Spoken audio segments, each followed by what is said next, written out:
What's up, everybody? Doomwake here, and welcome back to some more Pioneer content on the channel. As always, before we continue, if you enjoy this type of content, please consider subscribing to the channel, liking the video, and let me know in the comment section down below what you thought of the video. Have you guys been enjoying the Pioneer content?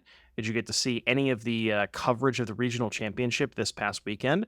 Because I was there, I lived it, and it was a lot of fun. It was a really, really good time and awesome tournament. And just so happens that we are going to be showcasing the breakout deck of the weekend. Was actually won by Corey Lack, aka Jupiter Brando on MTGO, a name you may have heard before if you've been invested or if you've seen this deck before. You probably remember that name. And Corey's been working on this deck for a long time now. And I just wanted to say congratulations again to Corey for crushing this tournament and just putting in, it really, really shows that putting in the work, just, it really does pay off. Like I said, he's been working on this deck for months, and, it all culminated in him winning a regional championship and qualifying for Worlds. So big shout out to Corey. And let's talk about what the deck does, because maybe you haven't seen this before, maybe you haven't seen it in action, and it's kind of a banger.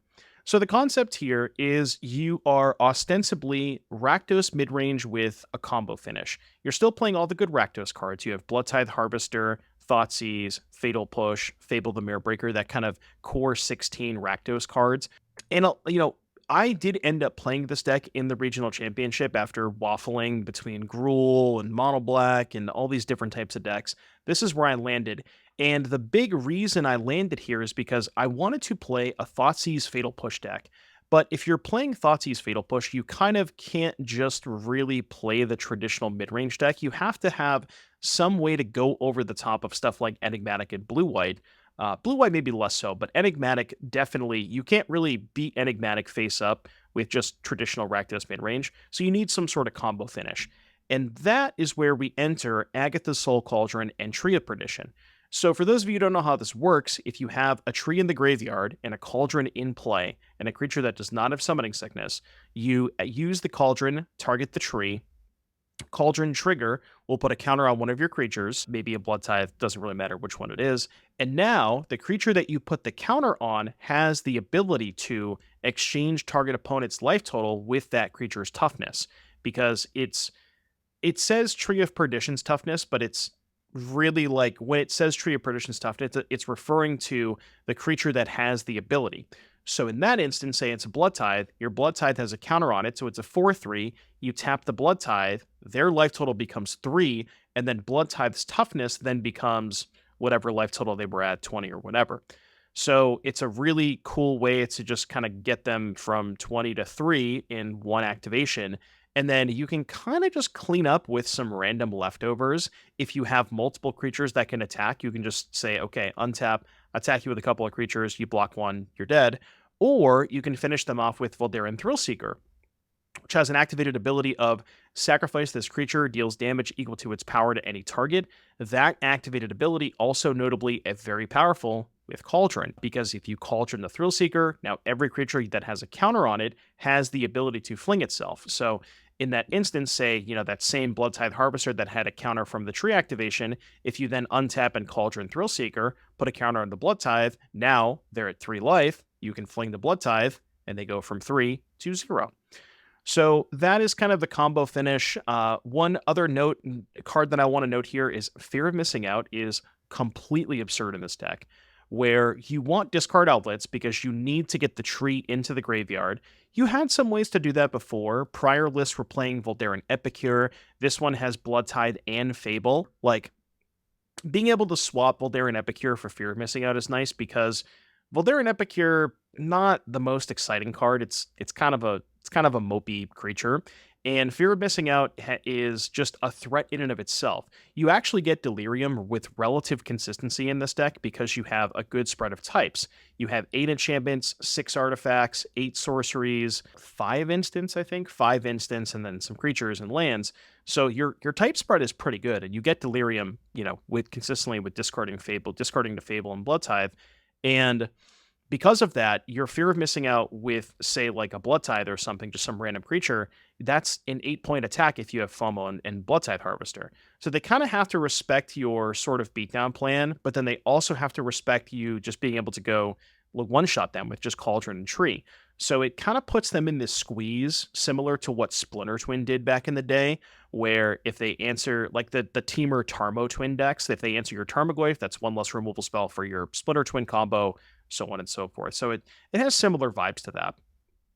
Another card that I want to note here is Marvin. There are 2 copies in this particular list. I only played 1 in the regional championship because I wasn't as big of a fan of this card. It didn't really do all that much for me. I understand the applications. If you have it in play, you can hardcast Tree, and then Marvin has the Tree ability. It's also nice with Thrillseeker because you don't need a counter on the Marvin, similar to what you need with Cauldron. So if you just like have a Thrillseeker in play and you play a Marvin, you can just spend 1 mana. You can turn it into like a Goblin Legionnaire at that point, and then just spend 1 mana to deal 2 damage to something. So it's a cool card. It just didn't come up for me that much, which is why I ended up trimming 1 copy. And then the mana base, nothing too crazy going on. Bunch of dual lands. A couple things worth noting. There's 1 Fountainport and 2 Mutavault. These are ways to get creatures into your mana base so you have more bodies to put counters on with Cauldron. And then Fountainport, instead of the 3rd Mutavault, can also provide some additional utility where you can sack blood tokens, Fable treasures to kind of get some cards going. You can make treasures to get to hardcast Gigantha more quickly. Could happen. So something to keep in mind there. And then as far as the sideboard is concerned, we have the aforementioned Gigantha, a couple of Hidetsugu, Consumes All, good against Rakdos Prowess, Boggles, things like that. Obnixilis, this is your main plan against control decks, where you can shave a lot on the combo if they have a lot of graveyard hate, because Rest in Peace, Leyline of the Void, Unlicensed Hearse, like there's some ways that can break up your combo. And when they overload on graveyard hate, thinking that you are really relying on the graveyard, you just board into, like, again, Bloodtithe, Thoughtseize, Fable, and now you have a really sticky threat that blue-white is, that it's really hard for them to answer in Obnixilis. They have to have like double Get Lost or something. So 1 Chandra's Defeat for the red decks, 2 Hazard the Fervent to complement the Obnixilises. You see, post-board, you kind of just have more sticky threats. 2 Redcap Melee, 2 Duress, and 2 Feed the Swarm. Ways to answer Leyline, Rest in Peace. You don't necessarily need the Feed the Swarms. They do, certainly when they come up, they're nice, but not as necessary because of the robust sideboard plan. But yeah, like I said, this is the deck that I played in the regional championship. I didn't end up doing particularly well myself. Ended up losing playing for day 2, but Corey crushed the tournament, and big congrats to Corey. Now, with all of that out of the way, I will see you back here in just a little bit for round number 1.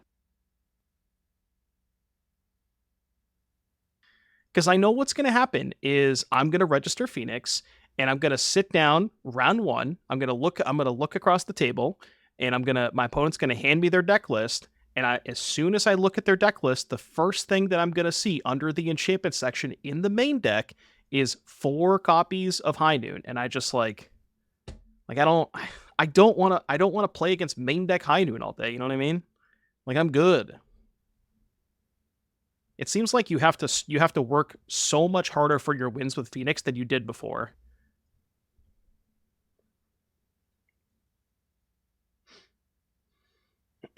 Pre-game actions? Pre-game actions, whatever. I don't care. Like, you can beat the graveyard hate. It's High Noon that's harder to beat. High Noon's, like, graveyard hate's whatever. You think that I haven't played against graveyard hate as Phoenix before?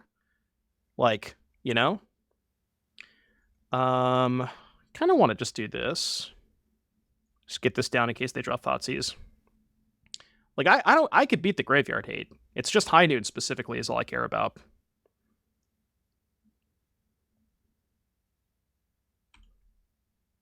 I feel like the music is too loud today. What do you guys think? I turned it up a little bit. Was it a real thing to play Blue-Black Phoenix? I mean, Black doesn't really solve the issue of... Black doesn't solve the issue of High Noon, though,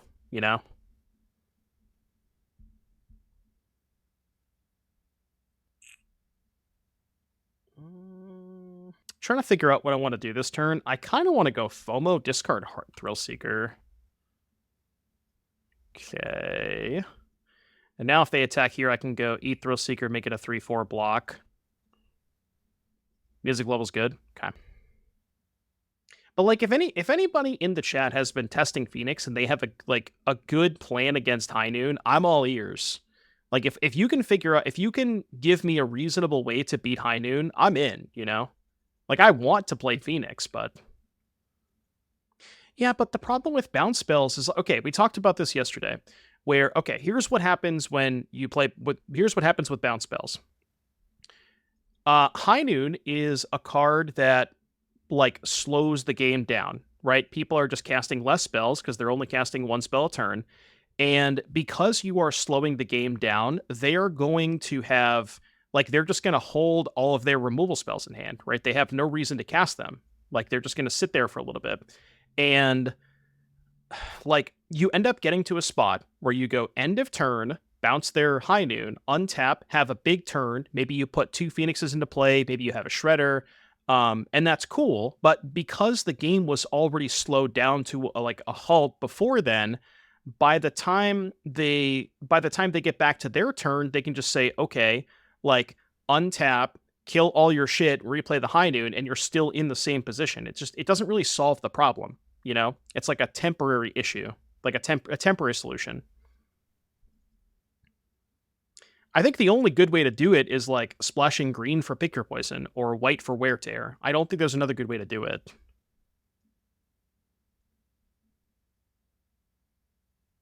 Marv. Is Marv good here? Trying to think here. They're 20. Let's go here. I'm just going to dump my hand.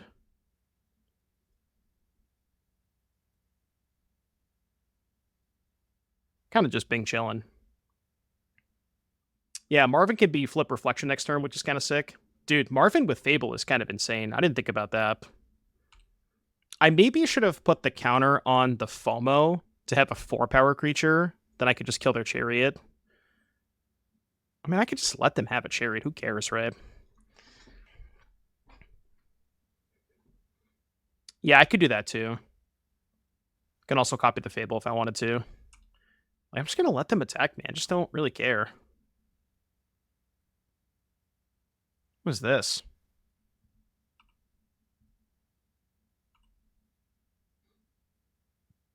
Okay. What do they have? They have some kind of weird sweeper game one? Confused. Like second Chariot, maybe they're just trying to go wide. Oh, they have boat. Okay, I get it now. That makes sense. Okay, that's probably not the right target. Because now I can just go here and here. We go flip Fable. So now the question is, do I want to make Harvester, or do I just want to make a bunch of Reflections here? They're at 20? Trying to think. Let's see. They attack with the boat? Yeah, so them attacking with the boat doesn't matter, right? Because, okay, so let's say they go crew boat attack, target Marvin. I can respond, make a copy of Reflection. In the end phase, before the copy dies, I can do the combo, and just as long as I leave up 1 extra mana, I can always keep the combo, you know? So, like, it doesn't matter that boat kills Marvin. It matters that I'm taking 6 damage. That matters.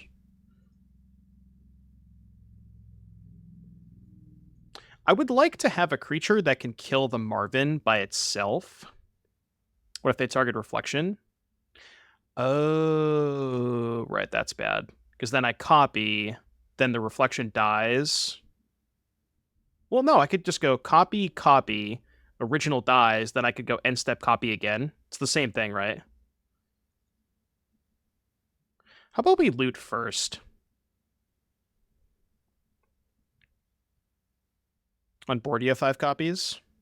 No. Okay, so they go crew, attack, crew boat, attack, target this. I respond, copy Reflection, have 1 Reflection copy, respond again, copy. I have 2 copies. They're both going to die end phase, right?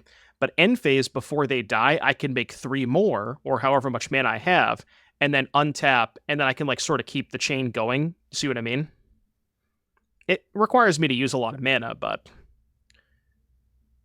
kind of want to do. Let's just start here and see where to go from here. It doesn't really help. I may just end up killing the cat tokens. So we go graveyard here. So copy Harvester. make a blood, sack copy, kill this, sack original, kill this. No, is that good? I don't know if that's good.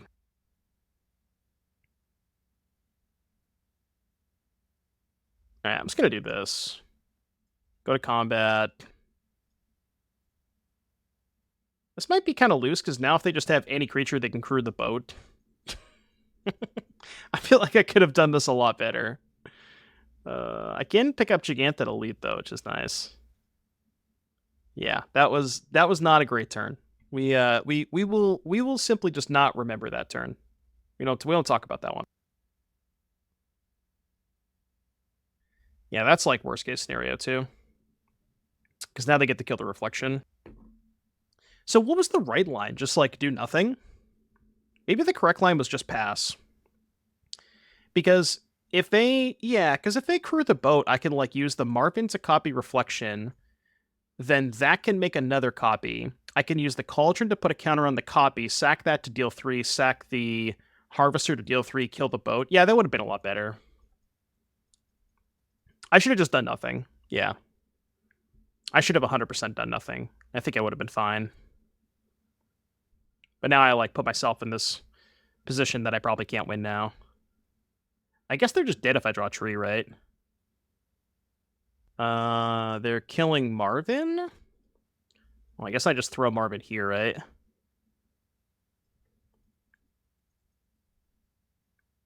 And at 8. Yeah, funny enough, we're still not in the worst position, you know? We're really still not in the worst position.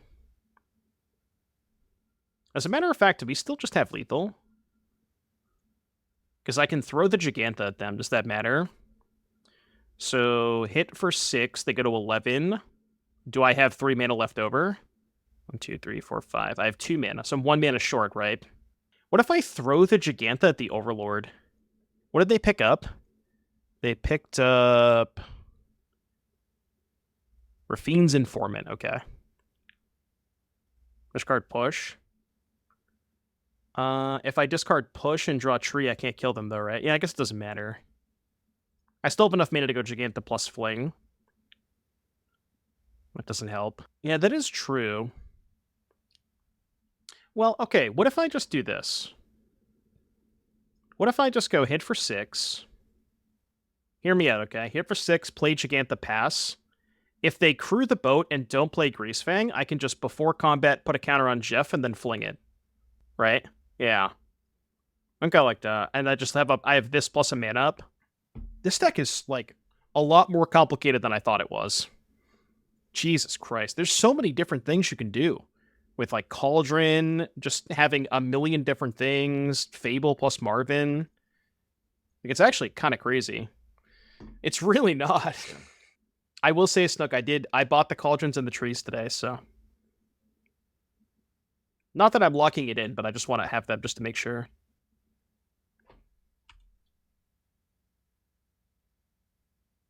Ever played Yogg versus Scales in Modern? No, but that sounds painful. It sounds really painful. Stand a nocturnal rainbow. No, they're still like 33. I was shocked when trees were like 20. I can't believe tree is that high. It is a mythic, I guess.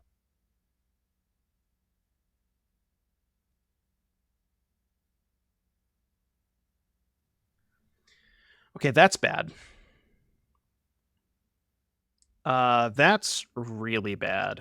I have seen the Martyr Reanimator deck. It looks pretty cool. I saw that it won a challenge and top 4 to challenge too. Nah, no longer locked on Phoenix. Counter on Giganta, no sack. 3, 6. Counter on Giganta, no sack. They go tap Informant, attack with both, ping Giganta, force me to trade, I go to 2, and then I can't kill them, right? The problem is, if I throw it at the Overlord, they use the Overlord to crew attack, kill, reflection, and I think I'm even in a worse position, right? Yeah, I think I'm in a worse position if I do that. So we have to go eat this and just let it happen. Have I tried FOMO and Boomer Rakdos? I tried 2 copies, but I couldn't, like, I never got myself into a position where I had Delirium, and, like, you need to have... Oh, okay, we're just dead. Okay, well, that works. Wow, they kind of just had it all, huh? I mean, I definitely fucked this game up. I should have won very easily, but we're learning things. Things are being learned. I tried it in Boomer Rakdos, but the problem is you just don't get Delirium that easily. So it's like, it is nice at smoothing out your draws early on, but you just don't get Delirium that often in that deck. But I think I triggered it once, maybe. Once tops. So against Greasefang, Duress bad. I mean, Feed the Swarm is kind of mid, too. I don't really have any sideboard cards. Maybe this? Although, I don't really want to exile my own graveyard. What if I just didn't sideboard? Keep the Duresses, maybe? I think Duress is okay. I mean, it's maybe better than Hitotsugu. Would you want an additional copy? Everything else makes sense, right? I think everything else is good. I could shave one Thrillseeker, maybe, but we're just going to run it back.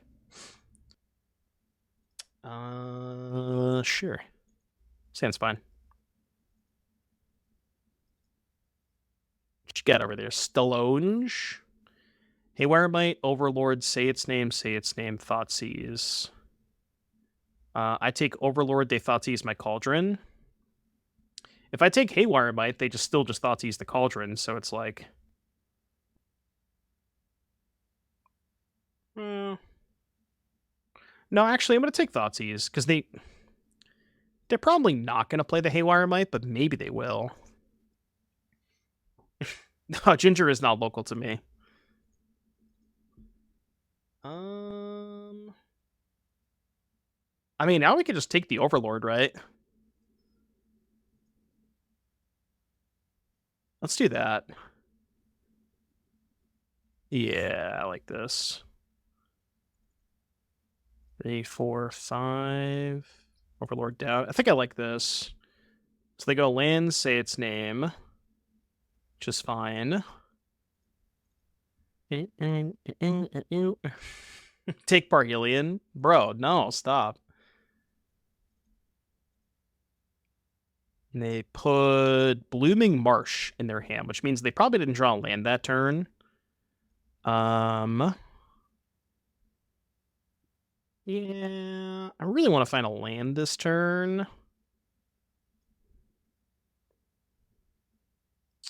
Well, that is not a land. No, I can't play blue-white. Honestly, the main reason I can't play blue-white is just I cannot sit through a mirror match. Like, I can't do it. I don't have the mental fortitude to play a blue-white mirror. Like, the other matchups are fine. Like, I have tried to play blue-white control before, and I don't mind playing against the other decks. It's just I cannot physically stand a mirror match. I could not do it.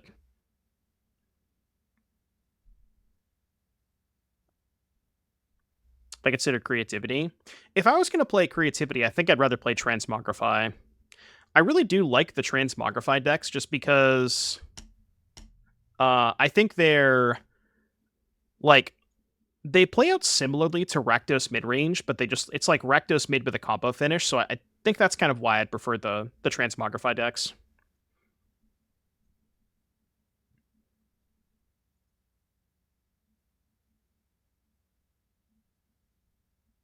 Let's just get the Chariot out of here. They have Parhelion, 2 unknowns. What did they take off the second say its name? Baelmerk. Okay. You know, I feel like this game would have been a little bit easier had I drawn a third land. Surely this turn, right?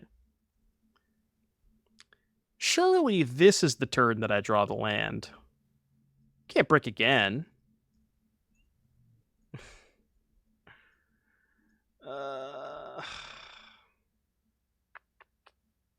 I could see it.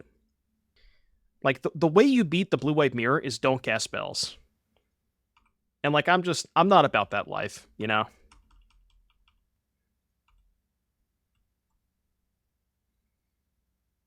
See, you would think that Pyroclasm is really good in Pioneer. The problem with Pyroclasm is it doesn't do what you want it to do against the Proud. Like, The best aggro deck in the format does not care about Pyroclasm. The prowess deck. All right, I should have won game 1, to be fair. That was a big mistake on me, but game 2, it just didn't draw lands.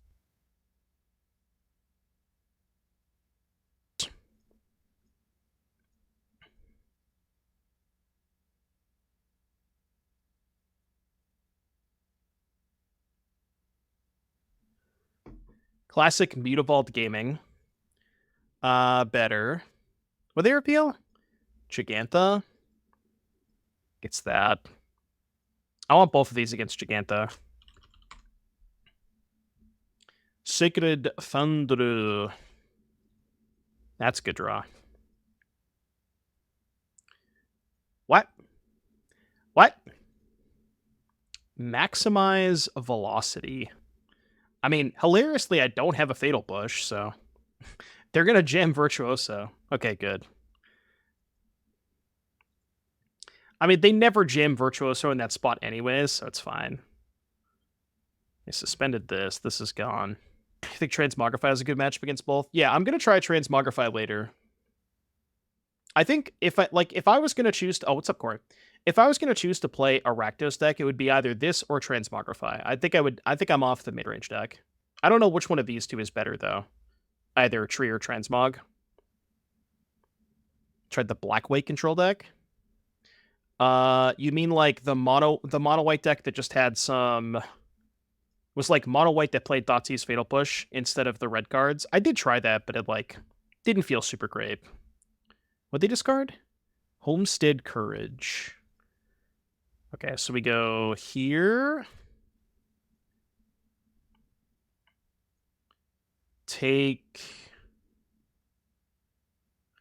I'm trying to think of which one's scarier here, because I'm going to go Land Harvester, kill this.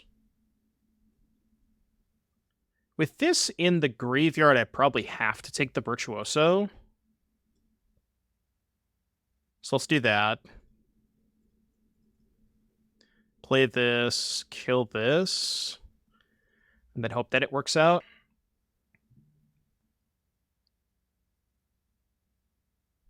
Okay, there's the Swiss Spear.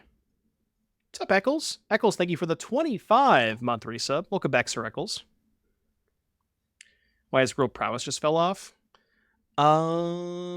There was actually a list that I played against the other day that was like Gruul with Screaming Nemesis, which looked kind of interesting. I believe Star City is doing coverage, yeah. It's going to condition being this card. Well, this is awkward. So the only way I can get out of this is if I draw Fatal Push, right? So I think I should Surveil first. Well, that's not technically true. There is a line here. You're not going to like it, but there is a line. There is a line. There's a line where I go, sack this, kill Swift Spear, Cauldron, exile this, just hope they don't have a spell. It's not pretty. Like, I'm just dead to any spell in their deck, but... I'm gonna loot... See, this is awkward. I have to make the decision now. Okay, how about this? How about we go kill this? They obviously don't have a spell in hand because we would have died that turn. Discard here. Probably not casting that. All right. They will simply not draw a spell. They will simply not draw a spell. Hold. Well, they can't draw spells and they can't draw haste creatures. We're probably dead to both of those, right? Icy Wolf, thank you for the 25-month resub. Welcome back, Icy Wolf. All right, we're alive. Push, push, push, push. Well, that works. Okay. Don't call it a comeback. Is there any reason to sack? The reason to sack the blood would be Scry, but I think I'd rather loot the Thoughtseize than Scry. So let's go here. Obviously, they don't have a spell. They would have killed me if they had a spell. So you're saying there's a chance. And my Gigantha is going to be better than theirs, because I have a Cauldron. I'm 3-1 in fantasy. But so week 1 lost Puka, week 2 lost Kenneth Walker, week 4 lost Rasheed Rice. So like 3 of my first 5 picks are all on IR. So not the best. Not the best. But we're trying, you know. Yeah. I thought I was doing fine. Like I got Walker back. Walker had an insane game last night. And I thought everything was good, but then Rasheed Rice, dude, I watched the replay of the Rice injury. It was so unfortunate. I don't know if anybody watched it, but it was like him and Mahomes were both trying to tackle this guy at the same time, and Mahomes like ran into him and landed on his leg. It was so bad. Yeah, the Mahomes friendly fight. That injury was so unfortunate. What? Why are they casting this? I mean, I don't have to use the Cauldron here, right? Because we're trading either way.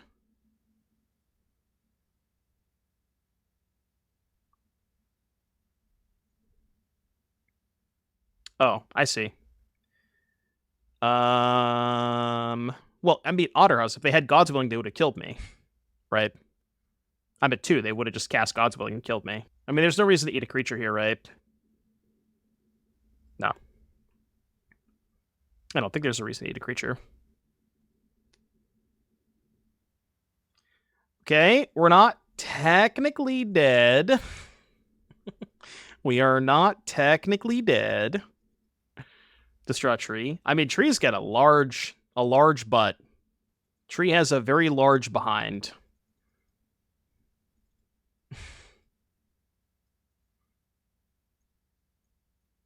All right, I'm at 1. Give me a tree. Tree. So close. Dead. Dead. Yeah, I could just tree myself. Tree to gain life.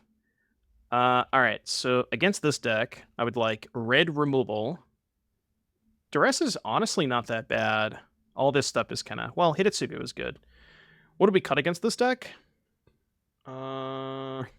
Maybe because I'm bringing in so many removal spells, maybe I don't want the Duresses. Marvin, probably kind of slow. And then I could shave one of these. How do I feel about that? Hive was a blocker. Hive ATB's tapped. Mutavault says, how do I feel about big butts? I like them, and I absolutely cannot lie. I won't lie to you. I would never do that. If you put the Hive into play untapped fast enough, then you would be able to block with it. You just have to do it confidently. I mean, good enough, right? I think I'd rather cast the melee first, although it's worse if they play exactly favored Hoplite. All right, I'll do this. If I've had split second, what's up, BCS? I played Lightsworns, much to my chagrin. I played Lightsworns and I lost to Blackwings 3 times. I don't think that matchup is super unfavorable, but like Blackwings is a deck that if you make a single mistake against, they can exploit your mistakes so well. And I definitely didn't play the best.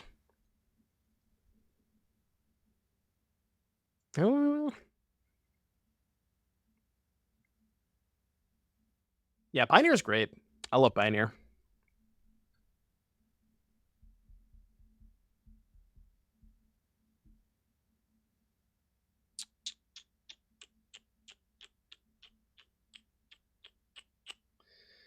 I guess we're passing. I think. Push for an RBT in Michigan. I mean, I would just message Keegan. Wait, you don't like Standard? Standard's great. Standard is arguably better than Pioneer and Modern. Although I do like Pioneer quite a bit. Was Keegan? The E3 Yu-Gi-Oh! Channel. They didn't attack? Why wouldn't they attack? Do they just have nothing? I mean, I'm so likely to tap out next turn if I draw a land that I kind of want to just fire this off. I know they could have a protection spell, but I really just want to cast one of these cards next turn. So I'm gonna opt for like best case scenario where I just draw a land here.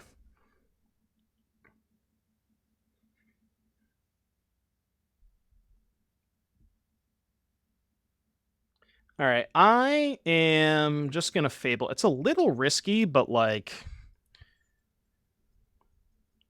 I want to loot away this Cauldron most likely, or like draw a tree and have the option to go for the nuts. Okay, that's bad.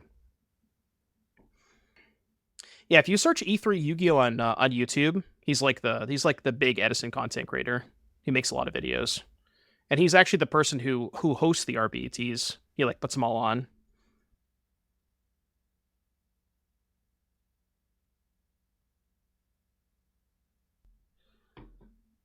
Get 3 in hand. Might discard these two.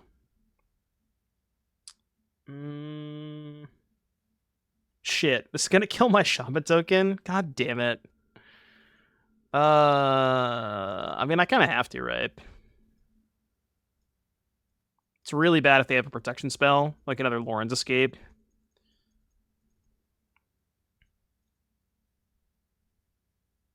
Fire it off. I should have used the treasure, but...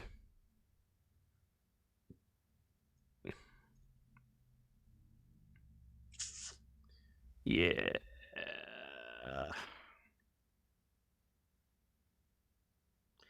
Not great. Not great. We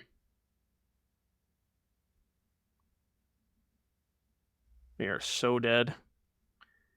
Yeah, we're stop being that. Alright, next.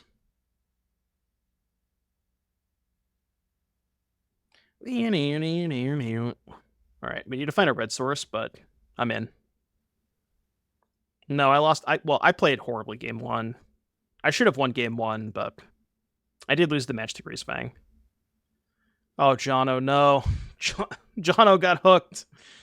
Jono, not another victim. I think it's Kumano.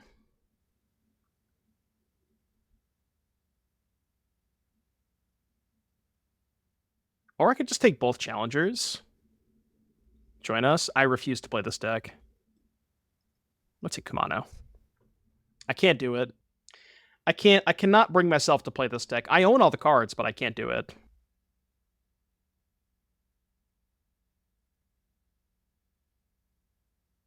Like, I don't know. I don't know what it is, but it feels like it's not that hard to beat this deck, you know? Like, if you want to beat it, it's not... You definitely can. You know what I mean? That's at least been my opinion of this deck. And I do think that basically everybody at the tournament is going to be gunning for this deck, you know?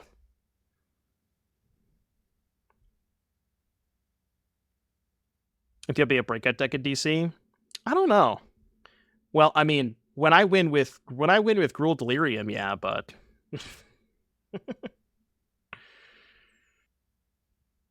I'm trying to convince myself to not play the Gruul deck, but I like it a lot. I really do like the Gruul deck.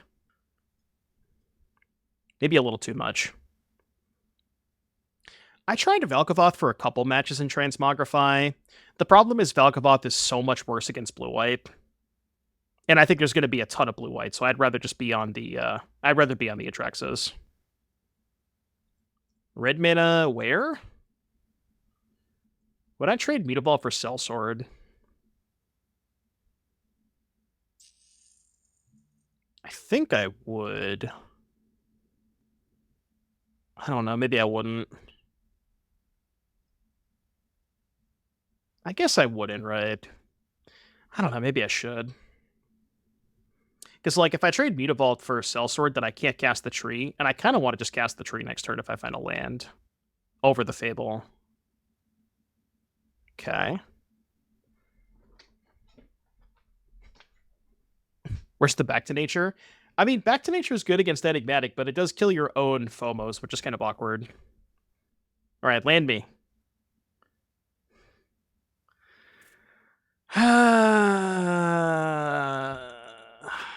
Streamer, why did you play Pathway on black, streamer? Streamer. I mean, let's be honest. If one of these was a red source, like if I had this on turn 1 and played this as a red source on turn 2, I would have won this game very easily.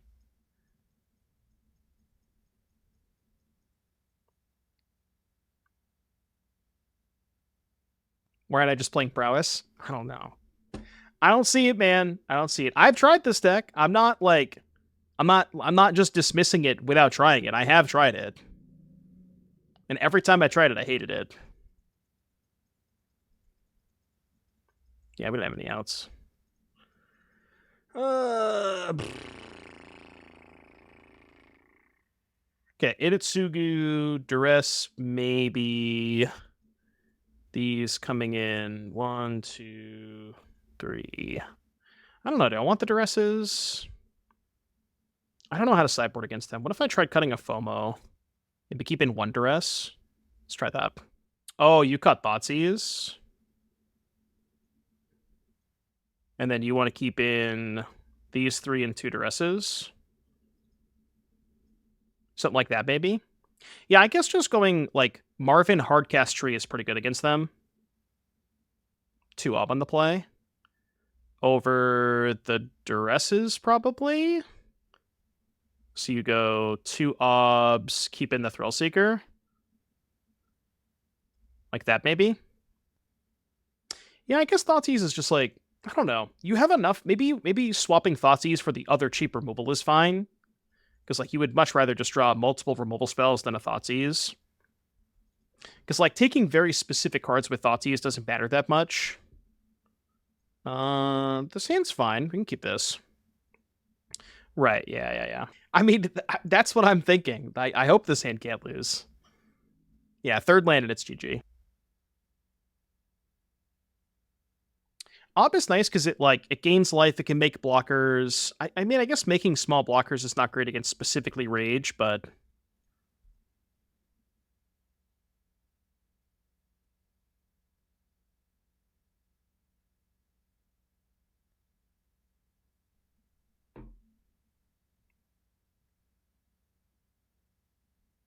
You discard Tree here.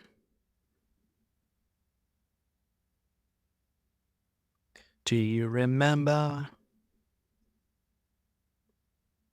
I'm going to discard Tree. I know we don't have the Cauldron, but it's like pretty high upside to discard Tree there, right? Yeah.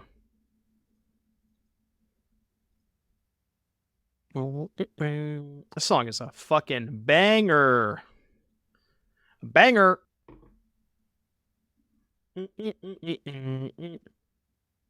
I got a new flavor today. It is, it's called Satisfying. It's raspberry dragon fruit iced tea. It's really fucking good. All right, Cauldron my ass. Cauldron me? Nope. So now we can go push Challenger. I'm at 14. I guess I don't push main phase, huh? Just like FOMO, discard, Ob, maybe? FOMO, discard, Ob, pass. I feel like this is not a game that I want to utilize the Obnixilis in. Let's try that. Obviously not tapping out this turn. Okay, not ideal. I can't just, like, hardcast it next turn, maybe. I'd prefer not to tap out, though. No, I've not heard that mashup, Shorv. You should song request it, and then we could all listen to it together. What's up, Birdie Man? Maybe I'm supposed to discard the Blood Crypt there. Like, what is land 4 doing for me? Not that much, right? Although I guess land 4 lets me go Ob plus hold up removal. Yeah, maybe. I don't know. Discarding Ob feels weird there. Okay.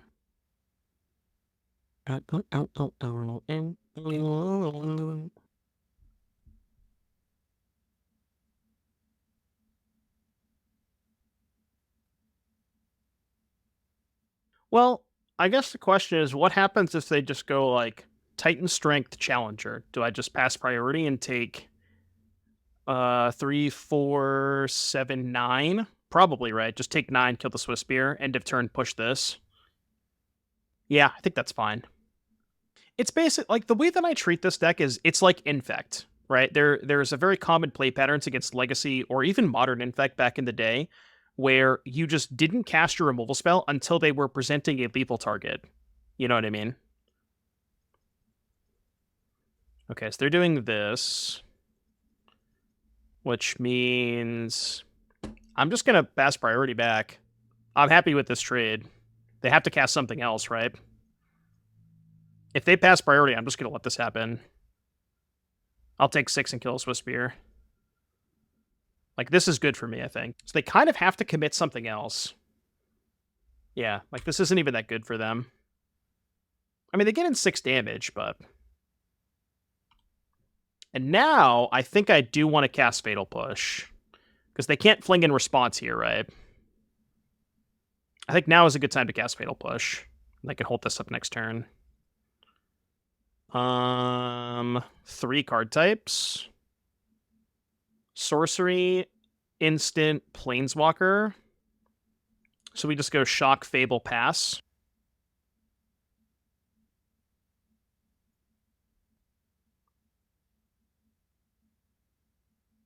There was an option to, like, Torch, sack, Fable to get Delirium, attack, untap, but that's, like, just completely unnecessary, I think.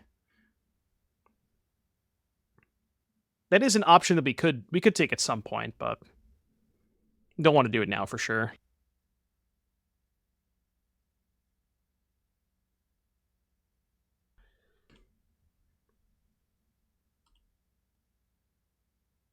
Okay, enchantment located. Bro, stop with the trees. But I mean, Heartcast Tree should just lock this game up, right?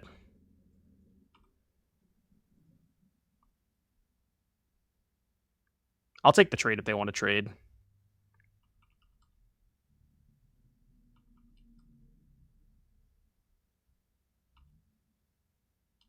Oh, tree's only opponent? I thought this was any player. Oh, I thought you could do that. I was under the impression that you could do that, but I guess not. The Chad cast. I mean, it is pretty hard for their deck to beat a 0-13. Yeah, I don't know why. I thought it was any. Is the other tree any player, or is that one also opponent? Like the original tree? I'm gonna go to Scryfall. I forget. Tree of Redemption. Oh, right. Tree is only yours. That's what I was thinking. Okay, tree is only yours.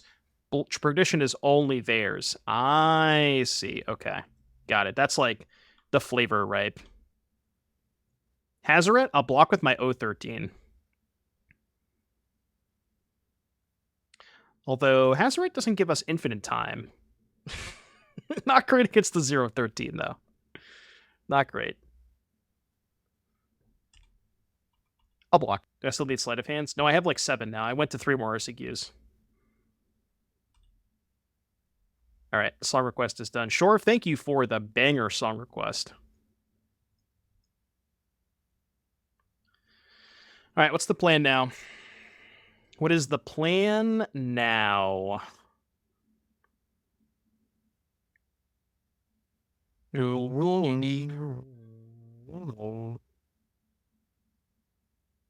Yeah, just like Bloodtithe, pick up Giganta, pass. I guess we don't even pick up Giganta, right? 1, 2, 3. Whoops, hold on. Because if I pick up Giganta, I can't animate Mutavault and Torch. And I don't think Giganta's going to matter this game. So yeah, let's just not pick up Giganta.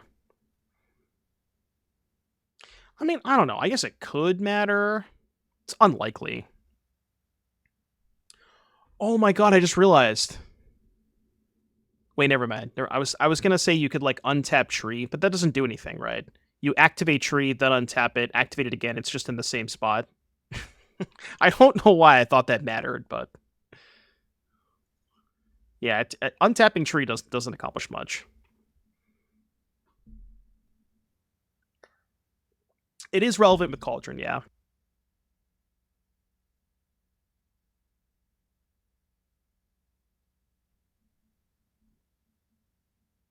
Okay, I mean, we just fired this off, right?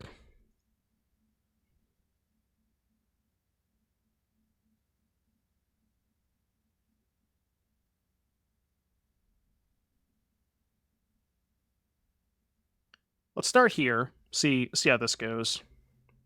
They're going to use the Hazard in response.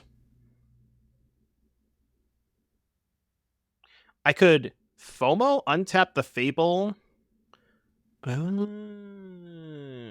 Okay. I see. Interesting. Okay. Hadn't thought about that.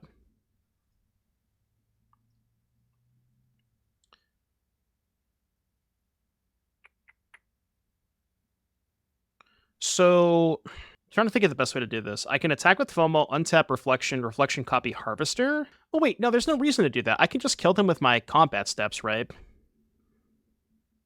Because I go... Yeah, I go here. But I have to kill it before I go to attacks, right? And then I go attack with both, untap this before second combat step, copy FOMO, attack, untap here, right? Now the question is, are they actually dead? I think so, because I have the Mutavault too. So we go kill this. Well, the Mutavault's the same amount of damage, right? 4, 10... And then I have... That should be dead. That should be lethal, right? Yeah, the Mutavault's the exact same thing. Well, it's actually less damage, right? So we go here, untap this. Yeah, the Mutavault's less damage, because I have to spend 2 mana. Yeah.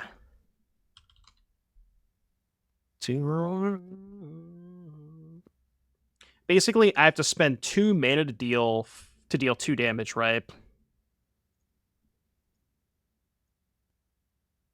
This untaps here. Copy this. Trigger here. Discard this. And then I have 4 more combat steps. Untap here. Copy this. Discard this. Cool. All right, we figured it out. Using Bloodtithe on Tree to make the toughness less. You could have done that too. There was a line where I could have gone... I was trying to think if I had lethal that way, where I go Reflection, copy Harvester, attack with FOMO, untap the Reflection, make another Harvester. I had 3 blood and 3 Harvesters. I could sack 2 Harvesters to make the tree have 1 toughness, right? I could have done that, right? Because I go copy Harvester, 2 blood, FOMO, attack, untap Reflection, copy Harvester, 3 Harvesters, 3 blood. And then second main, I can go sack 2 Harvesters, target my own tree to make it have 1 toughness, and then swap the tree with them. And then they would have had 1 life, but I don't know how I get that last damage in. Yeah, I mean, the Balloon Man's cool, but like adding a 3rd color is kind of sus. The Balloon Man would be kind of cool with FOMO and Fable, but 3rd color is kind of sus. You also just don't really need it, you know? Swifty.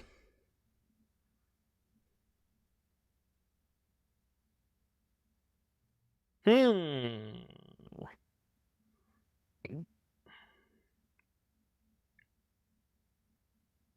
I'm gonna go here first. Pass. Balloon Man can't combo with FOMO. Why can't it? What's the text on Balloon Man? Can you not just go Balloon Man, copy FOMO? Oh, it's only sorcery speed? Oh, okay. I didn't know it was only sorcery speed. I see.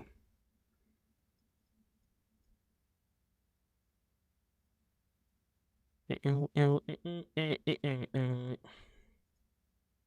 hand's a little clunky here. We kind of have to, like, jam removal spell this turn. And then just, yeah, well, now we have to, right? Because we have to tap out for Fable. This is kind of annoying. The Forge makes things a little tougher. But given our hand, we have to play Fable this turn.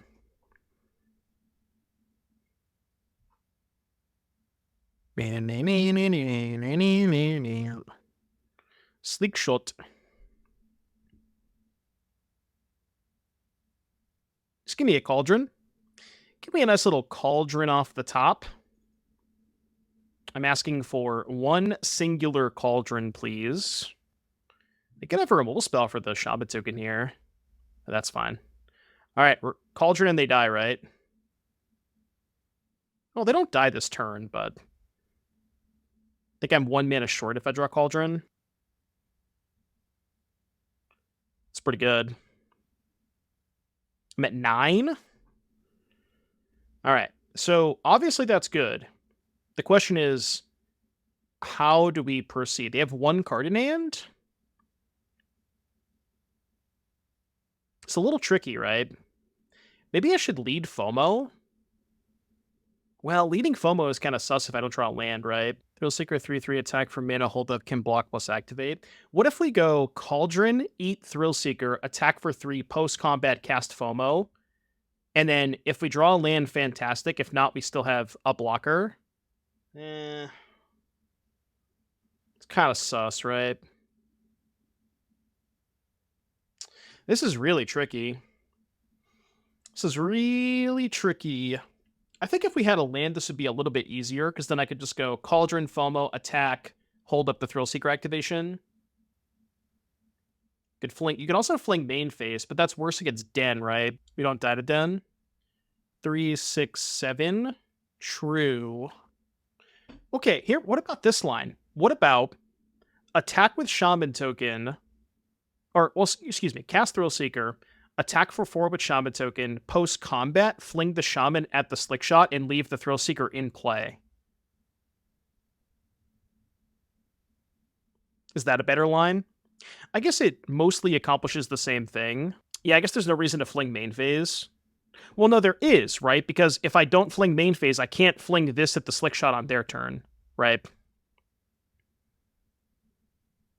Yeah.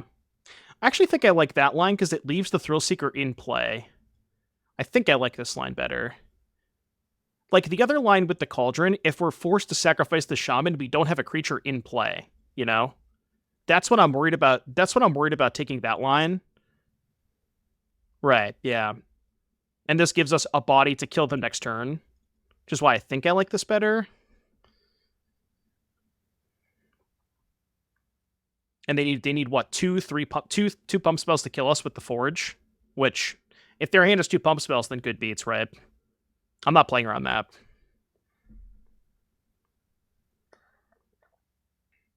Yeah, their hand is not 2 pump spells. Okay. All right, we win. Easy. If you 3/3 the Thrillseeker, you have blocker for haste creature and auxiliary insert a Slick Shot. Well, okay, so here's the issue, right? If I take the line where I Cauldron, and I have to sack the 2/2 on their turn, I don't have the creature in play is the problem. You know what I mean? And without the creature in play, it makes it a little bit more awkward. Does that make sense?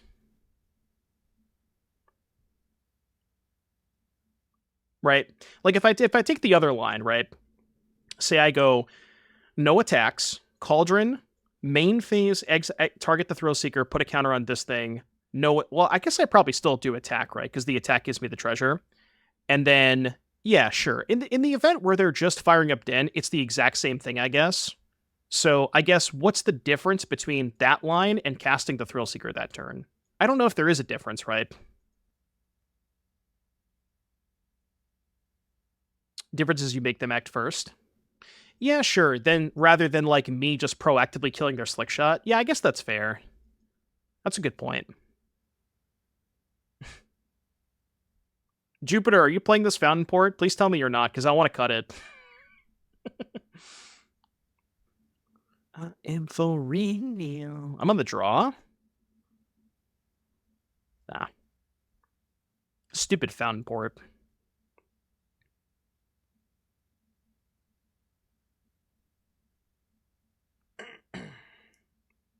I do want to cut the fish. Breeding pool. It's a Lotus Field gamer. But you can't predict the wind. Stop with the trees. I don't need more trees. This Fountainport is just trolling me. I mean, Fountainport's a good Magic card, but it's really hard to play colorless lands in your Thoughtseize, Fatal Push, Duress, Bloodtithe Harvester deck. This is not Lotus Fields. I repeat, this is not Lotus Fields. We have a chef in the house. Chef alert, chef alert. Bro, they're cooking. What do you mean? They are chefing it up over here.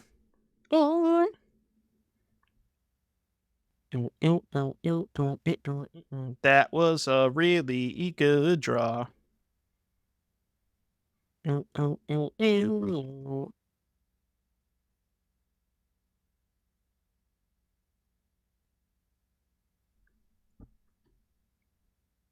How does my dictate of Crewfix?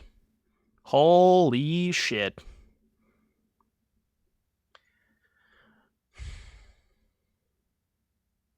Okay, well, I don't really care about combat damage. I'll tell you that much.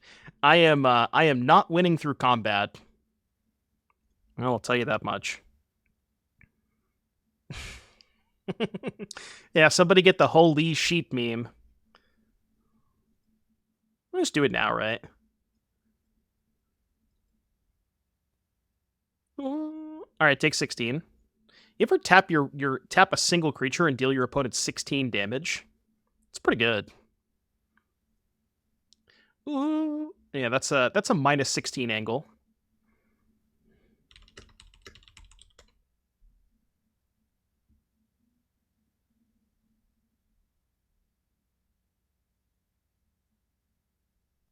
Just gonna leave this right here. Marv! Marv! So we need to find a Thrillseeker, right? So I should cast Fable this turn. There's no reason to attack.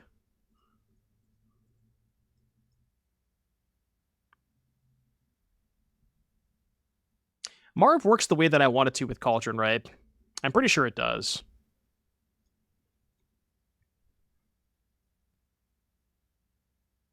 Like, if I have a creature under Cauldron, Marv has that ability, right? Even if it doesn't have a counter on it? Okay, got it. I was pretty sure that's how it worked, but just wanted to make sure. Does Bloodletter work with the tree combo doing 120 to 4 counters life loss? I actually don't know. Does Bloodletter work with tree? I have no idea. I would assume it does, but I have not really thought about that interaction. I would guess it does. We've not found a Thrillseeker yet. Yeah, more looks at it, though.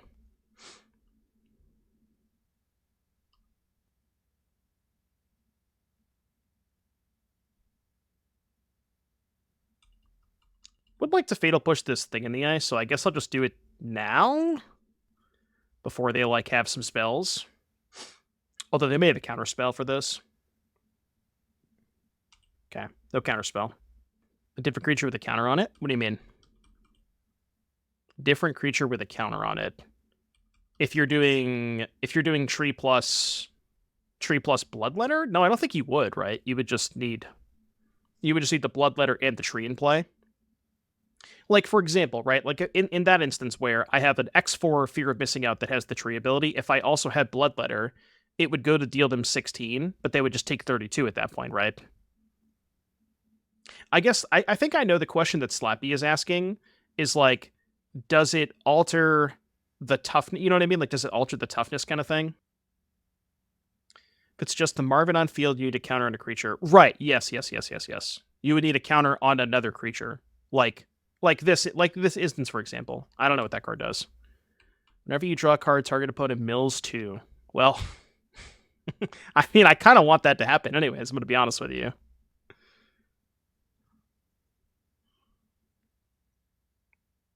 Oh, sure. Yeah. That's what you were asking, right? You're welcome, Vexing Devils. Actually, now that you mention it, Devils, I just recorded episode 3 this morning. So, Watching the meta, or episode 4, I forgot what episode we're on. Watching the meta episode 4 will be out tomorrow. That'll be the last episode before the RC. And what we've decided to do with this episode is a lot more focused on like the overall metagame instead of like looking at specific deck lists. So it's a lot more focused on that, which is nice.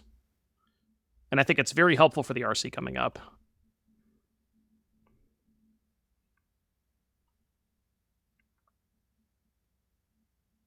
What is this? Green. Haze of Pollen. Okay. I've been hazed. Bro, I'm gonna find the Thrillseeker at some point. I promise you. Alright, well, it's not gonna be this turn. Loaming Shaman is Pioneer legal? I didn't know that. Alright, make some treasures.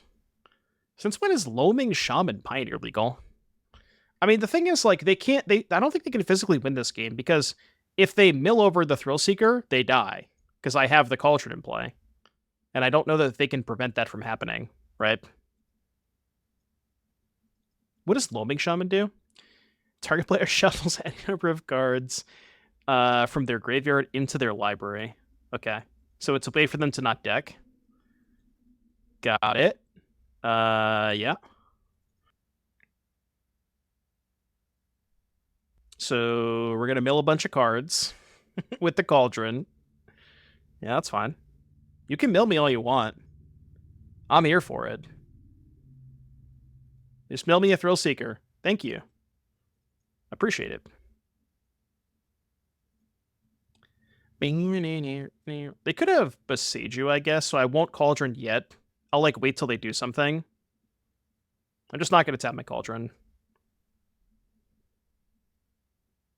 Can also do that.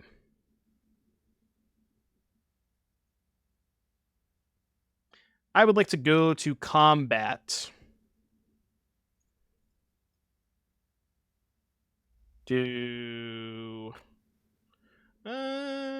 I'll leave back this one because it already has a counter on it. And then FOMO can untap this one. Beat it. Okay, I don't think there's anything they can have here. So I will try to kill them. Dedge. that was certainly a game. That was a game of Magic the Gathering that 2 players participated in. Good RC prep. I mean, you know, you gotta play in the 1-2 bracket at some point, right? Somebody's got to do it. Beat it. Just beat it. Hazoret, no. Hazoret could be okay. It's like a way to get damage through if they have a bunch of fogs. But, I don't know, whatever. Yeah, it's like, you get to play the One Ring in exactly one deck in Pioneer, and this is the deck you get to play it in. Beat it, beat it. Have I tried any Oculus decks in Pioneer? Not yet. I know that Tandy had been playing like a blue-white one, and I saw that there was one person that had played an Esper version, and I think they ended up like top 32ing a challenge or something. So, but I haven't tried those decks myself yet. They look interesting. Yeah. See, under normal circumstances, a deck with a bunch of fogs, probably good against a deck with, you know, a red-black deck with a bunch of creatures, but not against this particular red-black deck. Is that rule still in place, by the way? So if you play the exact precon, the one with the Phoenix one with expressive iteration, can you still do that? I don't know if they changed the rules on that, but it'd be kind of dope if you could.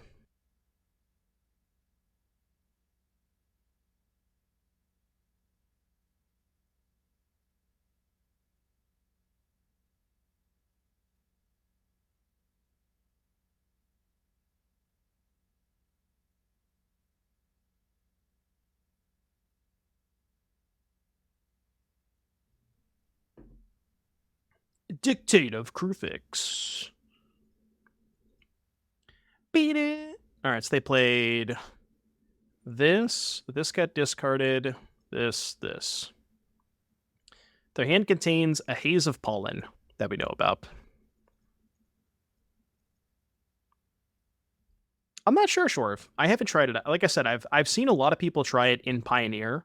I haven't tried it personally myself yet, though. But it sounds interesting. Cool. I want to mill a tree this turn. Yeah. Alright, don't counter this, please. Please don't counter this.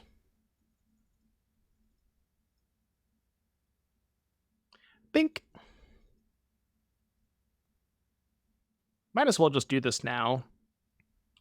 I might end up, like, sacking the Marv to the Ob next turn, and then playing second Marv. See what they do.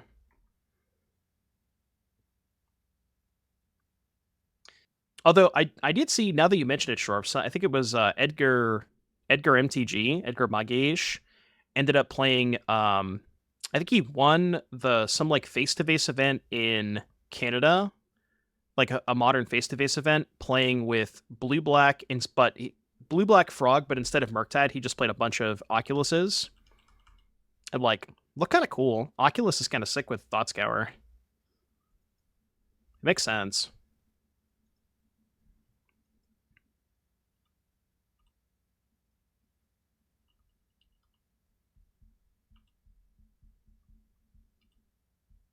Oh yeah, Unearth too, right? Yeah. It looks sick. I haven't had time to try it yet because I've been focused on Pioneer. But once I go back to Modern, that'll probably be the first deck that I try. Yeah, that's true. That is a good point when you put it like that. I'm just gonna plus both, honestly. I don't care about the life. My life total is irrelevant. And I guess we just go FOMO, discard land here.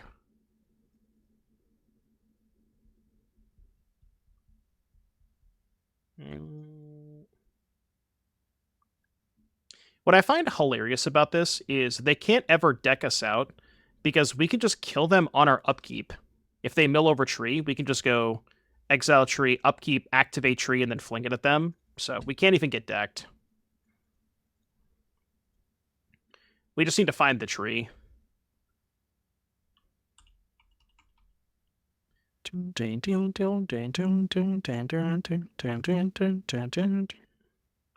Target this.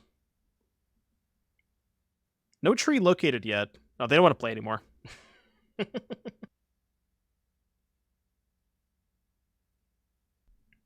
Our opponent's name is Wake Up Jeff, and I will reveal my Jeff. Okay, come on. How can you have a username called Wake Up Jeff and not play Gigantha? Like, what is this? Hearsay.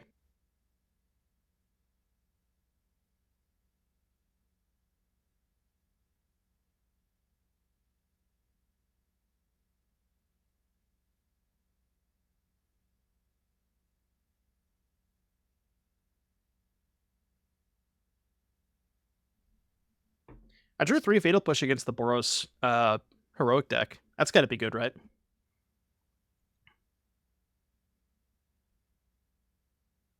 I'm not sure yet, Bolt. I might. Okay, do I just shotgun both Fatal Pushes? Or do I cast Bloodtithe Harvester? I'm pretty sure I just shotgun both Fatal Pushes. It's less risky, right?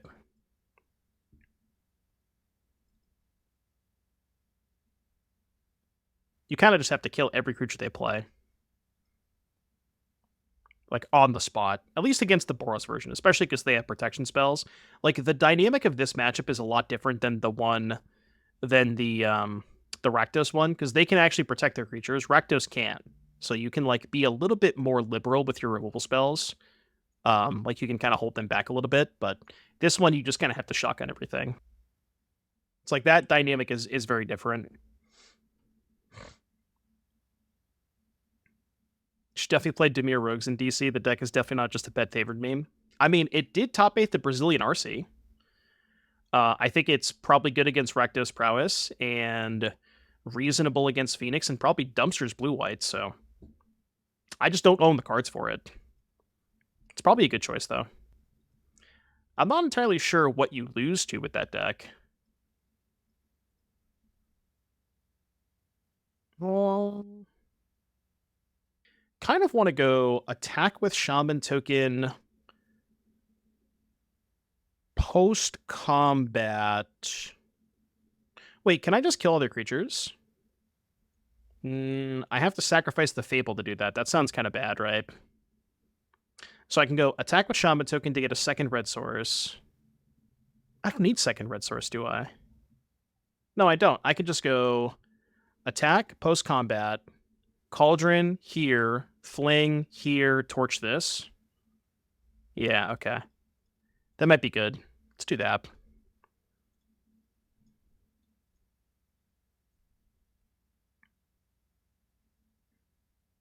So Cauldron here. Counter, they take 3. They go to 14. We do this and this.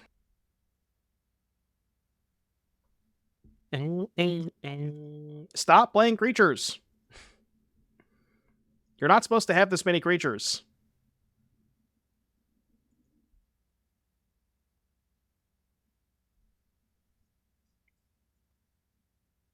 So the Greasefang decks actually haven't adopted Cash Grab. They're mostly just playing the Black Overlord and Say Its Name. Most of the Greasefang list that I've seen, that's their mill spells. It's like 4 Overlord, 4 Say Its Name, 1 Altenac, which I think makes sense because Altenac is like a good plan B. The 3 in hand. Wish I had 1 more mana, because I want to be able to go Thoughtseize, play a creature, and hold up the fling. Take me Thoughtseize first. Okay. That is a little sketchy. Yeah, that is a little sketchy. I mean, I'm taking one of these for sure. I'm at 13. Trying to think. I mean, it should be safe to just cast Harvester here, right? I think it's safe to do this. I think. I don't know. If they draw a Monstrous Rage, I'm dead, but I think you are, Bry Guy. I think that should be fine. I think they're supposed to cast... I honestly think they should Spikefield Hazard their own hero end step to get the extra counter. Although they kind of want to trade it. So if they do that, it would be 4 toughness and then it wouldn't die when I block with the Harvester. I think they let you have sideboard guides though. I don't see why not. But you can only access them during sideboarding, obviously.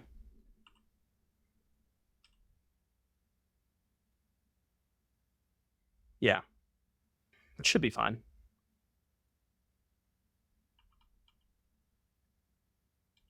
Okay, this is all fine. Unless they drew Monstrous Rage, then it's not fine. Okay, so I'm going to go to 7.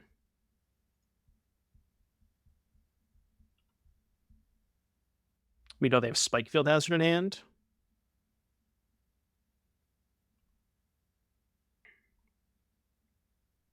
So the thing is, El Fortuna, I can Agatha Soul Cauldron the Harvester anyways. So, like, I think it should be fine regardless. And I can actually go cast FOMO, draw, copy FOMO, draw again, Cauldron, counter on the FOMO. Okay, I guess that works too. But that doesn't kill their manifest token. I mean, I probably just don't really have to do anything, right? I can just pass. If they'd ever do anything, I can respond there. Like, I was thinking about copy FOMO, discard, draw, Cauldron, eat a creature, counter on the new FOMO, sack the FOMO with the Harvester ability, but, like, there's kind of just no reason to do that. I can just pass. I'm just kind of chill here. I have, like, everything under control. What's up, Dustin? Welcome to the stream. All right, they don't want to play. Now that I've, like, sort of learned how to sequence with this deck, it's felt a lot better. The first two matches were rough, because I just, like, there's so many different things to think about, but now that I'm starting to get used to it, I think it does make a lot of sense. So, what did we say last time? Thoughtseize out, removal in, Duress out, Ob in, I think is what we did. But that was when we were on the play. On the draw, I think I'd rather have Duress than Ob. Let's do that. What's up, Fire Shoes? God, these tree cards are unreasonably expensive. What do we got? Harvester, Fable, Thrillseeker, Torch. Good enough for me. Tiermo and Quantimac, thank you for the follows.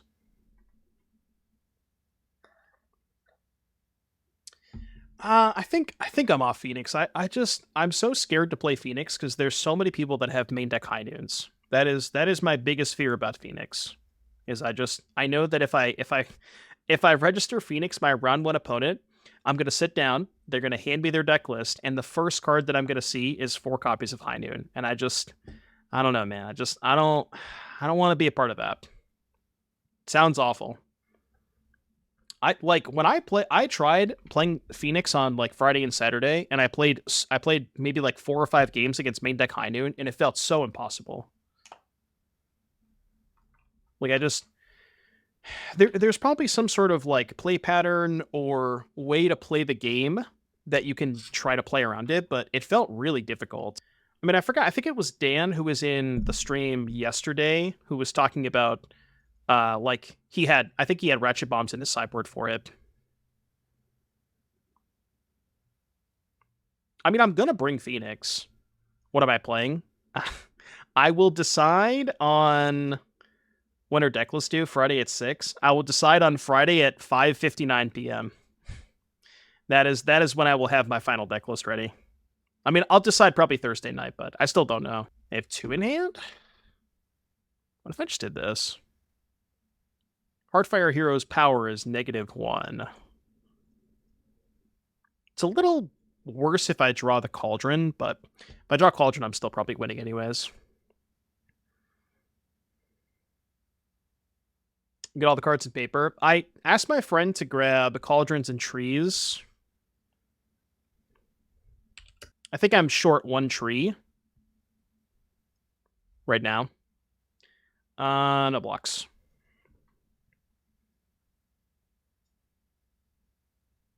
All right, let's discard. I almost want to just keep the tree in hand to hardcast, but let's not do that. Let's go here, discard Pathway. Okay. I just go attack here, trigger, pass. I could play second Fable, but I'd kind of rather just hold up the removal spells. I did see the Martyr Reanimator deck. It looked kind of interesting. Heartfire here. I'm kind of vibing with this deck, though. I've liked this so far.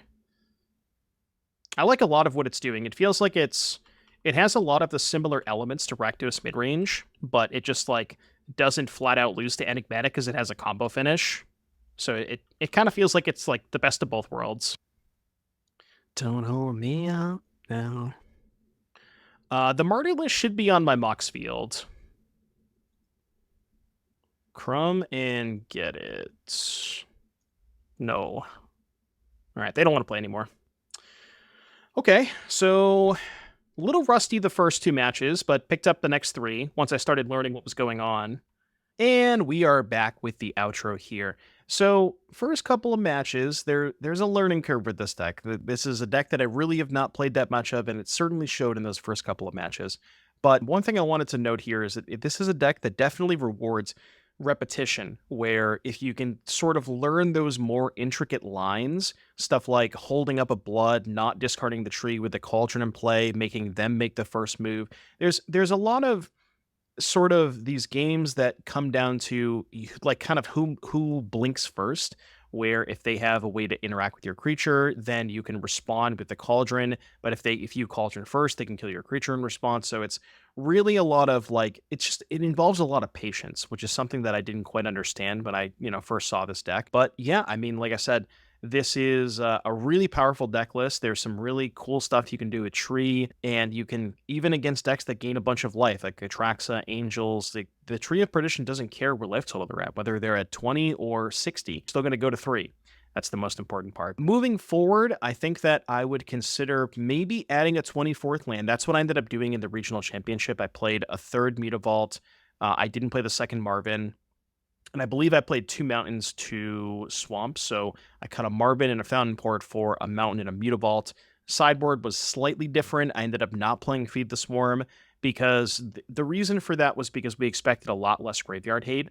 And we figured that our plan of Hazoret and Obnixilus was going to be good enough against the people who had heavy graveyard hate anyways, because those people are mostly blue-white control. And that is maybe a conversation to be had for later moving forward. Do you want to keep the Feed the Swarms? It kind of depends on what the graveyard hate looks like. Other than the main deck, besides cutting a 2nd Marvin, I think everything else felt kind of perfect. The 6 discard spells was nice. The Torch in the main was pretty good. Maybe a 2nd Torch could be good if the Rakdos Prowess keeps picking up, and maybe it doesn't flatten out as much. The metagame doesn't flatten out as much as we thought it was going to. But yeah, I mean, this deck's kind of locked in. There's really not, like, you can't really cut any of the 4-ups if I'm being honest. The Fatal Push, Thoughtseize, Blood Bloodtithe, Cauldron, Thrillseeker, Fable Tree, those kind of all have to remain at 4. So unless you are kind of restructuring and completely rebuilding this deck from the ground up, there's not really a lot of changes you can make because you kind of just have to play the combo cards. But yeah, overall, really big fan of this deck. Again, I played in the ERC, and I had a lot of fun doing so. And I hope you had a lot of fun watching the video. Thank you all for watching, and I will see you guys in the next one. Adios.